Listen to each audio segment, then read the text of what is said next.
ከቻናል 1 የሰዓቱን ዋና ዋና መረጃዎች ይዘን መተናል። አናውል ተስፋ ነኝ።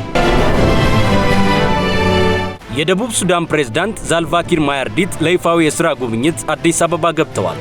የአርማወር ሃንስን የምርመራ ኢንስቲትዩት በመገንባት ላይ ላለው የአገሪቱ የጤና ሥርዓትና የምርመራ ስነ ምህዳር ከፍተኛ ፋይዳ እንዳለው ተነገረ። የትምህርት ምዘናና ፈተናዎች አገልግሎት የ2018 የትምህርት ዘመን ፈተና የሚሰጥባቸው ቀናትን ይፋ አደረገ። አሜሪካ የፕሬዝዳንት ትራምፕ ልዩ ልዑክን ስቲቭ ዊትኮፍን እና ጄርድ ኩሽነርን ከኢራን ጋር ይደረጋል ለተባለው ንግግር ወደ ፓኪስታን መላኳን አስታወቀ። የአሜሪካው ፕሬዝዳንት ዶናልድ ትራምፕ ኢራንን የዩራኒየም ክምችቷን አሳልፋ ለመስጠት ተስማምታለች ሲሉ በድጋሚ ተናገሩ። የእነዚህንና የሌሎች መረጃዎችን ዝርዝር ዘገባ በማታው የዜና ሽፋናችን የምናደርሳችሁ ይሆናል። ቀሪ የቻናል 1 ፕሮግራሞች ወደ እናንተ መድረሳቸውን ይቀጥላሉ። መልካም ቀን።